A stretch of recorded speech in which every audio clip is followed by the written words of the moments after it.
মামলা হয়েছে, সেখানে কিছু তরুণ উদীয়মান পশ্চিমা অপশক্তি শয়তানি শক্তির ঘুম হারাম করা কিছু যুবক, তাদেরকে সেখানে আবারও এই নাটকের স্ক্রিপ্টে তাদের নাম যুক্ত করে আবার এই খেলাটা শুরু করার চেষ্টা চালানো হচ্ছে। কোরআনের অনুবাদ এটা রেখে ছবি তুলে পত্রিকা ছাপানো হয়েছে, জঙ্গি বই পাওয়া গেছে। কোরআনের অনুবাদ যদি রাখলে কেউ জঙ্গি হয়, তো আমরা সবাই জঙ্গি। গত সপ্তাহেই দায়িত্বশীল পুলিশ অফিসার, পুলিশ কর্মকর্তারা, দায়িত্বশীল পদে থাকা ডিআইজিরা অকপটে একের পর এক স্বীকার করেছেন যে বিগত আমলে জঙ্গি অভিযানের নামে সবগুলো ছিল নাটক। সন্তান তার বাবার কথা কিভাবে অক্ষরে অক্ষরে মানে না, পশ্চিমারা যা বলে সেকে অন্ধভাবে, যারা যখন ক্ষমতা আসে তারা যেরকম গোলামের মতো করে তাদের কথাকে মানে। আপনার টাকা দিয়ে যাদের পেপার পত্রিকাগুলো বাসায় নিয়ে যান, এই মিডিয়াগুলোর একটা বড় অংশ এই জঙ্গি নাটককে মঞ্চায়ন করার জন্য সবচেয়ে বেশি ভূমিকা রেখেছে। এখনো তারা সেই খেলা আবার শুরু করছে, এই গত সপ্তাহ থেকে আবার শুরু হয়েছে। সাম্রাজ্যবাদী এই পৃথিবী তাদের সবচেয়ে বড় মিথ্যা যেটা তারা স্টাবলিশ করতে পেরেছে দুর্ভাগ্যজনকভাবে, সেটি হলো ইসলাম এবং মুসলমানদের সাথে জঙ্গি তকমাকে লাগিয়ে দেওয়া। গত এক শতাব্দীতে গোটা পৃথিবীতে পৃথিবীর পরাশক্তিগুলোর অর্থায়নে প্রতিষ্ঠিত সবচেয়ে বড় মিথ্যা এটা, যে মুসলমানদেরকে সন্ত্রাস এবং জঙ্গিবাদের তকমা দিয়ে তাদেরকে কোণঠাসা করে রাখা। আপনারা যে জায়গাটা বসে আছেন নারায়ণগঞ্জ, এই নারায়ণগঞ্জ ছিল এই নাটকের সবচেয়ে বড় মঞ্চ। টেলিভিশনে লাইভ প্রদর্শন হচ্ছে, জঙ্গি বিরোধী অভিযান চলছে, একটা বাড়ি ঘেরাও করে আছে র্যাবের লোকজন এবং টান টান উত্তেজনা, অস্ত্র তাক করে আছে, ভিতরে ধ্বংসাত্মক অস্ত্র নিয়ে জঙ্গিরা অবস্থান করছে। আমরা জনগণ হাতা টাতা গোছায় টিভির সামনে বসছি দেখার জন্য, হায় হায় কি সর্বনাশ, হুজুররা দেশটা শেষ করে ফেলল।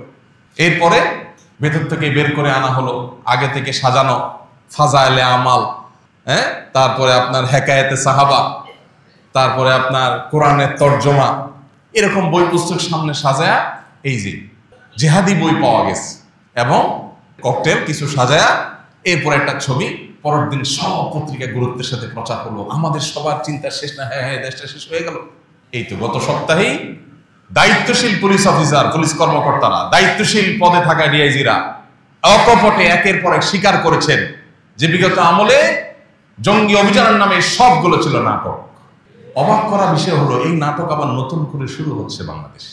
গত সপ্তাহে একটা মামলা হয়েছে, সেখানে কিছু তরুণ উদীয়মান পশ্চিমা অপশক্তি শয়তানি শক্তির ঘুম হারাম করা কিছু যুবক, তাদেরকে সেখানে আবারও এই নাটকের স্ক্রিপ্টে তাদের নাম যুক্ত করে আবার এই খেলাটা শুরু করার চেষ্টা চালানো হচ্ছে। আমরা সাধারণ মানুষ অনেক কিছু জানি না, অনেক অন্ধকারে আছে। এক র্যাব কর্মকর্তা এখন জেলে আছে, এই জঙ্গি নাটকের পেছনের কারিগরদের একজন। উনি একবার আমাকে কল করেছেন, আরো বছর 3 আগের কথা। হোয়াটসঅ্যাপে নক করেছেন, এরপরে ফোন দিয়েছেন, দিয়ে বললেন হুজুর আমাকে সব হুজুররা চিনে। এর মানে হলো আপনি তো আজকে প্রথম আমার সাথে কথা বলতেছেন, ওটা পাত্তা দিচ্ছেন না আমাকে সব হুজুররা চিনে। এরপর উনি ওনার একটা আবদার রাখলেন, আলহামদুলিল্লাহ আমি সে আবদার কৌশলে এড়াই গেলাম।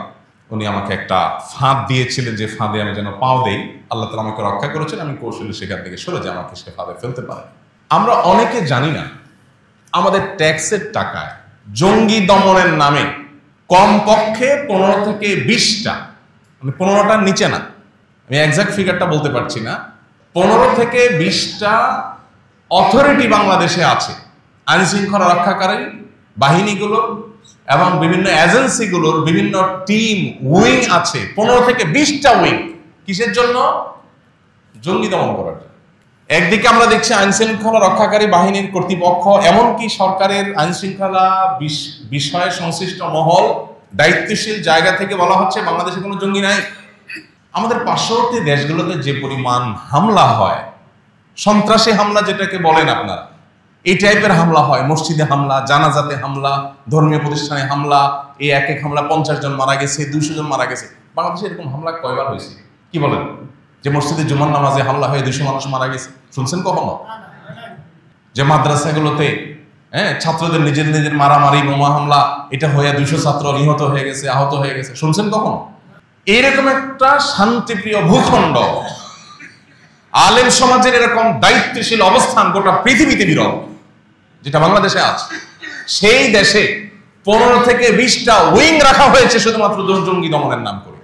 কাউন্টার টেররিজম, অ্যান্টি টেররিজম, এটা সেটা নাম দিয়ে উইং খুলে রাখা হয়েছে। কাদেরকে খুশি করার জন্য?